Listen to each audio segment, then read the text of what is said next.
Hello viewers, যারা class 8-এ পড়ছো, আজকে তাদেরকে আমি থার্ড ইউনিট টেস্টের জন্য নিয়ে চলে এসেছি পরিবেশ ও বিজ্ঞান সাজেশন। হ্যাঁ, তোমরা ঠিকই শুনেছো, আজকে তোমাদের বিজ্ঞানের আমি সাজেশন প্রশ্নগুলো দিয়ে দেবো, যেটা তোমাদের ফাইনাল এক্সামে 70-এর মধ্যে হতে চলেছে। ঠিক আছে, তো তোমাদের সিলেবাসে কি কি রয়েছে একবার দেখে নাও। রয়েছে তাপ, পদার্থের প্রকৃতি, পদার্থের গঠন, ঠিক আছে, কয়েকটি গ্যাসের পরিচিতি, রয়েছে প্রাকৃতিক ঘটনা ও তার বিশ্লেষণ, রয়েছে পরিবেশের সংকট ও সংরক্ষণ, আমাদের চারপাশের পরিবেশ, উদ্ভিদ জগৎ। তো এই হচ্ছে তোমাদের সিলেবাস, এগুলোই তোমাদের কিন্তু ফাইনালের পরীক্ষাতে রয়েছে। আমি এখান থেকে তোমাদের কিন্তু সাজেশন প্রশ্নগুলো দিয়ে দেবো।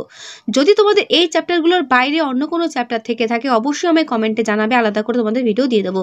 চিন্তা আশা করি প্রত্যেকের ক্লিয়ার হলো। মানে এই ব্যাপারটা নিয়ে অনেকে স্কুলে দেখবে সিলেবাসে হয়তো এই চ্যাপ্টারগুলো আছে, এক্সট্রাও কিছু চ্যাপ্টার আছে, তারা কিন্তু অবশ্যই আমায় কমেন্টে জানাবে, আগেই বলে রাখলাম। তো চলো শুরু করছি। তাপ থেকে কি কি পড়বে দেখে না। যেগুলো আমি দেখাবো সেগুলি তোমরা করে যেও, কমন পেয়ে যাবে। সিজিএস পদ্ধতিতে তাপশক্তির এককগুলো, এসআই পদ্ধতিতে তাপশক্তির একক, অর্থাৎ একক যেগুলো দেখতে পাচ্ছ এগুলো ভালো করে করবে। সিজিএস পদ্ধতিতে আপেক্ষিক তাপের একক কি, এসআই পদ্ধতিতে আপেক্ষিক তাপের একক কি, ঠিক আছে, ভালো করে করবে যেগুলো দেখতে পাচ্ছ। তাপ ও তাপমাত্রা বলতে কি বোঝো? কোনো বস্তুর বর্জিত তাপ কোন কোন বিষয়ের উপর নির্ভর করে, করবে। আপেক্ষিক তাপ কাকে বলে? সিজিএস পদ্ধতিতে ও এসআই পদ্ধতিতে আপেক্ষিক তাপের একক কি? তাপ ও তাপমাত্রার পার্থক্য, ভেরি ভেরি ইম্পর্টেন্ট প্রশ্ন, করবে। একটি 50 গ্রাম ভরের পদার্থ খণ্ডের উষ্ণতা 200 ডিগ্রি সেলসিয়াস বাড়াতে 25 ক্যালোরি তাপ লাগে, ওই পদার্থের আপেক্ষিক তাপ কত? অঙ্কটা দেখবে। এই পেজে দাগানো প্রশ্নগুলো, শর্ট কোয়েশ্চেনগুলো কিন্তু তোমাদের 1 নম্বরের জন্য ইম্পর্টেন্ট, দেখে নাও। এগুলো আমি আর পড়লাম না, তোমরা কিন্তু অবশ্যই ভিডিওটা পজ করে এই প্রশ্নগুলো একবার দেখে নেবে এবং পড়ে নেবে। ঠিক আছে, তোমাদের শর্ট কোয়েশ্চেনে কিন্তু এগুলো আসার সম্ভাবনা প্রবল রয়েছে। আমি যেই প্রশ্ন তোমাদের দেখাচ্ছি এগুলোর বাইরে কোনো কিছু করার প্রয়োজন নেই, বারবার করে বলছি এগুলো ভালো করে কিন্তু করে যেও। ঠিক আছে, গলনাঙ্ক হিমাঙ্ক সমান এরকম একটা পদার্থের নাম, ঠিক আছে, করবে।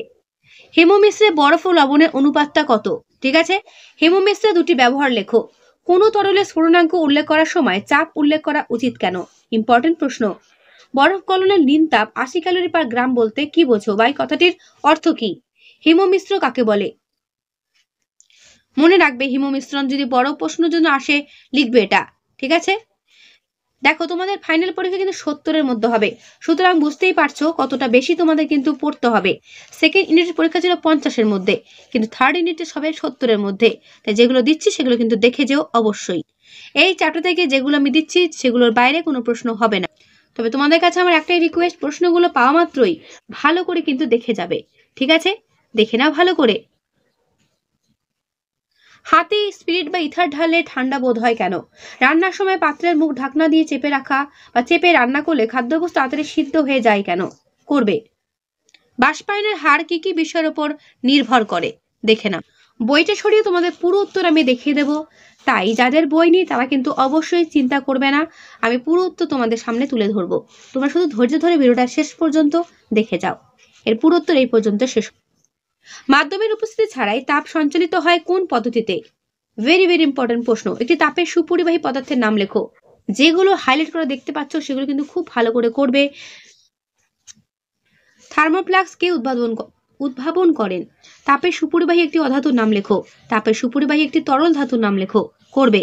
থার্মোফ্লাক্সে দুটি দেয়ালের মধ্যে বায়ু শূন্য করা হয় কেন?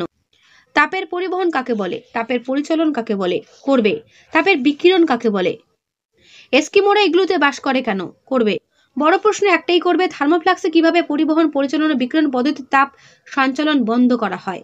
ঠিক আছে, দেখে না ভালো করে পুরো উত্তর। পারলে যদি পারো ছবিটা এঁকে দিতে তাহলে আরো ভালো হয়। ঠিক আছে, পরিবহন, পরিচলন ও বিকিরণ এই তিনটে মধ্যে পার্থক্য। ঠিক আছে, কখনো এই দুটোর মধ্যে দিতে পারে, কখনো এই দুটোর মধ্যে দিতে পারে, কখনো এটার সঙ্গে এটারও দিতে পারে। তাই তিনটে পার্থক্য পরস্পর পাশাপাশি দেওয়া রইল, দেখে নিও। এরপরের চ্যাপ্টার আছে পদার্থের প্রকৃতি, কি কি করবে দেখে নাও। দেখো শর্ট কোয়েশ্চেন যেগুলো হাইলাইট করা সেগুলি ভালো করে করবে। ঠিক আছে, ফাইনাল পরীক্ষাতে শর্ট কোয়েশ্চেন কিন্তু বেশি থাকবে, বড় প্রশ্নও থাকবে, বাট শর্ট কোয়েশ্চেনও কিন্তু থাকবে। ঠিক আছে, তাই আমি যেগুলো তোমাদের দিচ্ছি সেগুলো প্রত্যেকটা কিন্তু ভালো করে করে যাবে। যে বা যারা আমার এই ভিডিও দেখছো তা আমি চাই তারা প্রত্যেকেই বিজ্ঞানে 70-এ 70 পাও। ঠিক আছে, তাই তোমাদের কাছে আমার রিকোয়েস্ট, প্রশ্নগুলো পাওয়া মাত্রই পড়ে নেবে। দেখে নিলে ভালো করে, দেখে নাও পুরোটা। সবচেয়ে নমনীয় ধাতুটি কি? সোনা, সব থেকে নমনীয় ধাতু। একটা রিকোয়েস্ট করব, হাইলাইট করা প্রশ্নগুলো ভালো করে পড়বে। হাইলাইট বাদে সেগুলো পড়ার প্রয়োজন নেই। তবে যেগুলো তোমাদের সামনে আমি তুলে ধরছি প্রত্যেকটা প্রশ্নই গুরুত্বপূর্ণ, ঠিক আছে? অ্যামোনিয়া হাইড্রোজেন সালফাইড গ্যাসকে ভৌতধামের সাহায্যে কিভাবে শনাক্তকরণ করবে? চিনি ও নুনের স্বাদঘর না করে, এদের উত্তপ্ত না করে, এদের দুটোকে কিভাবে শনাক্ত করে পারবে? ঠিক আছে, অর্থাৎ শনাক্ত করার পদ্ধতিটা কি? এর পুরো উত্তর এই পর্যন্ত শেষ হলো। চুম্বকের সাহায্যে নিকেল, রূপো, সোনা, দস্তা, সীসা, অ্যালুমিনিয়ামের টুকরো শনাক্ত করে সারণীতে লিপিবদ্ধ করো। কোনগুলো চুম্বক ধর্ম আছে, কোনগুলো চুম্বক ধর্ম নেই। ঠিক আছে, দেখে নিলে। পদার্থের দুটি অবস্থা, ভৌত ধর্ম, রাসায়নিক ধর্ম, এদের মধ্যে পার্থক্যটা করবে। জলযুক্ত কিউপ্রিক নাইট্রেট কঠিন আয়োডিন এবং ম্যাগনেসিয়ামের তারকে কি তীব্রভাবে উত্তপ্ত করলে কি হবে? তো দেখো, জলযুক্ত কিউপ্রিক নাইট্রেট কঠিন আয়োডিন এবং ম্যাগনেসিয়ামের তারকে তীব্রভাবে উত্তপ্ত করলে কি হবে? ইম্পর্টেন্ট প্রশ্ন। যেগুলো হাইলাইট করে দেখতে পাচ্ছ, বারবার করে বলছি, হাইলাইট করা প্রশ্নগুলো ভালো করে দেখবে। এগুলো আমি আর পড়লাম না, পড়লে ভিডিওটা অনেকটা লং হয়ে যাবে, সেই জন্য তোমাদের জাস্ট আমি দেখিয়ে দিচ্ছি। আর তোমাদের কাছে আমার একটাই অনুরোধ, এগুলো কিন্তু ফেলে রেখো না, পাওয়া মাত্রই পড়ে নিও। ঠিক আছে, তোমাদের ফাইনালের জন্য কিন্তু খুবই গুরুত্বপূর্ণ। এরপরের চ্যাপ্টার পদার্থের গঠন। দেখো কি কি করবে। পদার্থের গঠন থেকে যে সমস্ত প্রশ্ন হাইলাইট করে দেখতে পাচ্ছ, এগুলো কিন্তু শর্ট কোশ্চেন ইম্পর্টেন্ট, এগুলো ভালো করে দেখে নাও।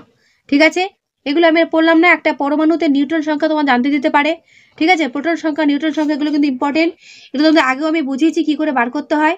ঠিক আছে, এগুলো কিন্তু একবার ভালো করে দেখে নেবে। হাইলাইট করা প্রশ্নগুলো ভালো করে করবে, আবারও বলছি। এই প্রশ্ন তোমাদের ফাইনালের জন্য খুবই গুরুত্বপূর্ণ, তাই এইগুলো কিন্তু একটাও স্কিপ করো না।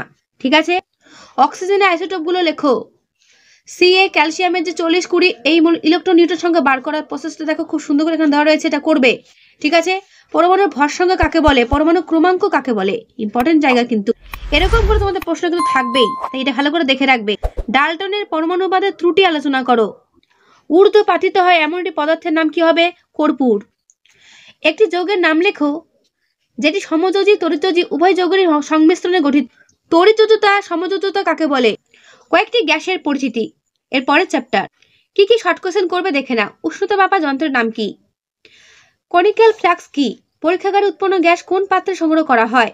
রাসায়নিক তুলাযন্ত্র ব্যবহারের সুবিধা কি? এলইডির পুরো কথাটি কি? তড়িৎ পরিবাহী তামার তার কি দিয়ে মোড়া থাকে? রাসায়নিক তুলাযন্ত্র বলতে কি বোঝো? প্রশমন বিক্রিয়া পিপেট কি কাজে লাগে? প্রশমন বিক্রিয়ায় বুলেট কি কাজে লাগে? মাপক চোঙ এর সাধারণত কি মাপের হয়? ঠিক আছে, করবে। কার্বোজেন কি? কি কাজে কার্বোজেন ব্যবহৃত হয়? কোষের ডিএনএ অণুর ক্ষতির কারণ কি? করবে। অশুদ্ধ লোহা থেকে ইস্পাত তৈরি করতে কোন গ্যাস প্রয়োজন? অক্সিজেন গ্যাস বায়ুর চেয়ে হালকা না ভারী? একটি উভধর্মী অক্সাইডের নাম লেখো। তরল অক্সিজেনের হিমাঙ্ক কত? তরল অক্সিজেনের স্ফুটনাঙ্ক কত? করবে। একটি অক্সাইড যৌগের নাম করো যাকে উত্তপ্ত করলে অক্সিজেন পাওয়া যায়। দার্শনিক উল কাকে বলে বা বলতে কি বোঝো? পরীক্ষাগারে পটাশিয়াম ক্লোরাইড থেকে অক্সিজেন কি করে প্রস্তুতি করা হয় চিত্র সহ বর্ণনা। ভেরি ভেরি ইম্পর্টেন্ট, বড় প্রশ্নের জন্য এটা কিন্তু করবে। ঠিক আছে, যেগুলো আমি বলছি সেগুলো মন দিয়ে করে যাও, পরীক্ষার হলে বুঝতে পারবে কতটা কমন পাচ্ছ। সবচেয়ে হালকা গ্যাসের নাম। গ্যাস বেলুনে গ্যাস মানে কোন গ্যাস ভরা হয়? পড়বে। হাইড্রোজেনের আইসোটোপগুলো কি কি? শিল্পোৎপাদন প্রক্রিয়ায় কি তৈরিতে হাইড্রোজেনকে ব্যবহার করা হয়? হাইড্রোলিথ কি? গ্যাস বেলুনে হাইড্রোজেন গ্যাস ব্যবহার করা হয় কেন? করবে। জায়মান হাইড্রোজেন কাকে বলে? দেখা হচ্ছে জায়মান হাইড্রোজেন সাধারণ হাইড্রোজেন থেকে বেশি শক্তিশালী। ঠিক আছে, দেখে নাও। বহুরূপতার কারণ কি? করবে। কার্বনের ক্লাসাকার বা নিয়তকার উদ্ভিদগুলোর ধর্ম ও ব্যবহার লেখো। দেখে নাও পুরো উত্তর। অধিশোষণ ধর্ম কাকে বলে? দেখে নাও পুরো উত্তর। তাপন মূল্য সবচেয়ে বেশি কার? একটি বিকল্প জ্বালানি উৎস কি? জ্বালানির অসম্পূর্ণ দহনে সৃষ্টি হওয়া গ্যাস কোনটি? উৎকৃষ্ট জ্বালানি কোনটি? করবে। কম্প্রেসড ন্যাচারাল গ্যাস কোথায় ব্যবহৃত হয়? যেগুলো হাইলাইট করে দেখতে পাচ্ছ সেগুলো ভালো করে দেখে নাও, এগুলোই কিন্তু ইম্পর্টেন্ট তোমাদের পরীক্ষার জন্য। এরপরের চ্যাপ্টার প্রাকৃতিক ঘটনা তার বিশ্লেষণ। হাইলাইট করা প্রশ্নগুলো ভালো করে দেখে নাও। পরমাণু কি কি কণা দ্বারা গঠিত? প্রোটনের আধান কি? ইলেকট্রন আধানের প্রকৃতি কি? পরমাণু সাধারণভাবে তড়িৎবিহীন হয় কেন? প্রত্যেকটা প্রশ্ন যেগুলো হাইলাইট করা সেগুলো ভালো করে দেখবে। পেন্টোগ্রাফ কি? বজ্রপাত বলতে কি বোঝো? দেখে নিলে পুরো প্রশ্ন উত্তরগুলো, এইগুলো ভালো করে করবে যেগুলো হাইলাইট করে দেখতে পাচ্ছ। ঠিক আছে, খুব গুরুত্বপূর্ণ, দেখে নাও ভালো করে। শর্ট কোয়েশ্চেন কিন্তু খুবই গুরুত্বপূর্ণ, এগুলো ভালো করে দেখবে। তোমাদের জীবন বিজ্ঞান ভৌত বিজ্ঞান একই সঙ্গে পরীক্ষা হবে, তাই সবগুলোই কিন্তু আমি তোমাদের একসঙ্গেই দিয়ে দিচ্ছি। যেগুলো দাগানো আছে সেগুলো ভালো করে করবে।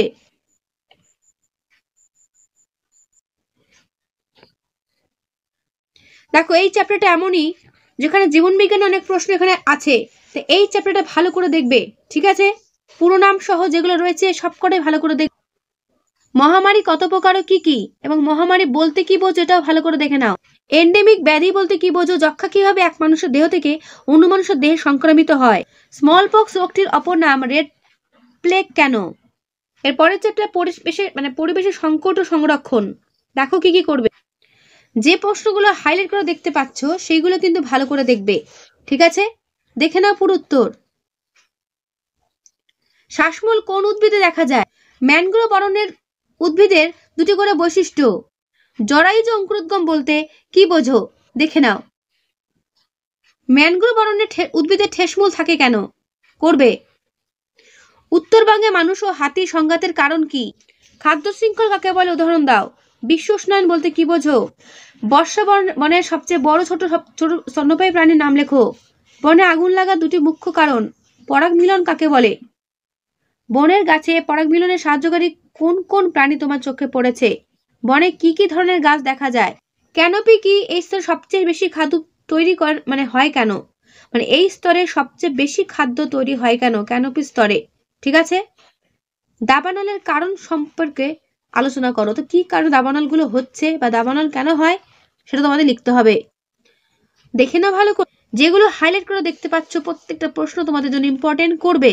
প্ল্যাঙ্কটন কি, প্ল্যাঙ্কটন কত প্রকার ও কি কি, করবে। অ্যালগাল ব্লুম কি, ফাইটোপ্ল্যাঙ্কটন জুপ্ল্যাঙ্কটনের মধ্যে পার্থক্য, দেখে নাও। যে সমস্ত প্রশ্ন হাইলাইট করে দেখতে পাচ্ছ সেগুলো ভালো করে করবে। ঠিক আছে, আমি এগুলো পড়লাম না, পড়লে ভিডিওটা অনেকটা লং হয়ে যাবে। তোমরা জাস্ট একবার পজ করে শর্ট কোশ্চেন কটা দেখে নিও। তবে এর বাইরে কোনো প্রশ্ন হবে না এটুকু বলতে পারি। যেগুলো আমি দিলাম এগুলো ভালো করে দেখে যেও, প্রত্যেকের পরীক্ষা ভালো হবেই, কারণ এর বাইরে কোনো প্রশ্ন হবে না। তাই তোমরা কিন্তু ভিডিওটা পাওয়া মাত্র এই প্রশ্নগুলো ভালো করে পড়তে শুরু করে দেবে। ঠিক আছে, কোন সংস্থা রেড ডাটা বুক প্রকাশ করে। IUCN এর পুরো নাম কি, করবে। ইনসিটু সংরক্ষণ কোথায় দেখা যায়। চিড়িয়াখানায় প্রাণী সংরক্ষণের পদ্ধতিকে কি বলে। এই কোন সম্মেলনে কি গৃহীত হয় এগুলো ভালো করে দেখবে। ঠিক আছে, একটি স্ত্রী শকুন কটি ডিম পারে। শুশুকের প্রতিটি চোয়ালে কতগুলো দাঁত থাকে। শুশুক কিসের সাহায্যে সাঁতার কাটে। ব্লাবার কি, করবে। পশ্চিমবঙ্গের রাজ্য পশুর নাম কি। হাইলাইট করা প্রশ্নগুলো ভালো করে WWF এর পুরো নামটা কি, করবে। গ্রিন ডাটা বুক কি। ইনসিটু সংরক্ষণ, এক্সিটু সংরক্ষণ ইম্পর্টেন্ট। এজেন্ডা 21 এর মুখ্য বিষয়গুলো কি ছিল, করবে। শকুনদের সাফাইকারী বলে কেন। বর্তমানে মেছোবিড়ালের অস্তিত্ব সংকট কেন। এই এক্সিটু সংরক্ষণ ও ইনসিটু সংরক্ষণের মধ্যে পার্থক্য, ইম্পর্টেন্ট প্রশ্ন, দেখে নাও। গন্ডার অস্তিত্ব সংকটের কারণ কি, দেখে নাও পুরো উত্তর। এর পরের চ্যাপ্টার আমাদের চারপাশের পরিবেশ ও উদ্ভিদ জগৎ। বাঁশ গাছে কত বছর অন্তর ফুল ফোটে। বাঁশ থেকে কোন ওষুধ পাওয়া যায়। তাবাসির ওষুধটি কোন রোগের চিকিৎসায় ব্যবহৃত হয়। বাঁশ গাছে ম্যাশ ফ্লাওয়ারিং হলে কোন প্রাণীর সংখ্যা বৃদ্ধি পায়। গাছ কিভাবে পরিবেশ দূষণ রোধ করে। গাছ থেকে আমরা কি কি পাই, উপকরণ। তাবাসির কিটি কি কাজে লাগে। ব্যাম্বু ফ্যাব্রিক কি, কোন কোন বিপন্ন প্রাণী বাঁশকে খাদ্য হিসেবে গ্রহণ করেছে। কচুরিপানা কিভাবে জলকে দূষণমুক্ত করে। কি কি প্রয়োজনে সুন্দরী গাছ ব্যবহার করা হয়। ঠেসমূল কাকে বলে। শ্বাসমূল কাকে বলে বা শ্বাসমূলের কাজ কি। প্রাচীনকালে মশলার বা একটি অমূল্য মশলার নাম কি, দারুচিনি। এলাচ ব্যবহৃত হয় এমন একটি মিষ্টি খাবারের নাম লেখো, প্রত্যেকেই জানো। রক্তে কোলেস্টেরলের মাত্রা নিয়ন্ত্রণ করতে কোন মশলা ব্যবহার করা হয়, উত্তর রসুন মশলা। ঠিক আছে, এমন একটি মশলার নাম লেখো যেটি প্রকৃত অর্থে উদ্ভিদের খোদিত পদার্থ, সেটা হচ্ছে হিং। হলুদে কোন ধাতু বেশি পরিমাণে থাকে, সেটা হচ্ছে লোহা। লবঙ্গে কোন ব্যাকটেরিয়া নাশক উপস্থিত, করবে। আমাশয় প্রতিরোধক সম্পন্ন একটি ভেষজ উদ্ভিদের নাম লেখো। করবে। নিম গাছ থেকে প্রাপ্ত একটি উপকারের নাম। ভিনক্রিস্টিন উপকার কোন উদ্ভিদ থেকে পাওয়া যায়? রইবেসিন উপকার কোন গাছে পাওয়া যায়? নয়নতারার কোন উপকার মস্তিষ্কের রক্ত সঞ্চালনের বাধা দূর করে? ত্রিফলায় কি কি থাকে? করবে। আমলকি কি জাতীয় উদ্ভিদ? আমলকি কোন কোন সমস্যায় কাজে লাগে? দেখে না ভালো করে। তো তোমাদের এই হলো ফাইনাল প্রশ্ন, যেগুলো আমি দিলাম সেগুলো ভালো করে যাও, পরীক্ষাতে প্রত্যেকের ভালো হবেই। তো আজকের ভিডিওটা আমি এখানেই শেষ করছি। কেমন লাগলো অবশ্যই কমেন্টে জানিও, ভালো লাগলে লাইক করো, বন্ধুদের কাছে শেয়ার করে দিও। তাহলে আজকে এখানেই।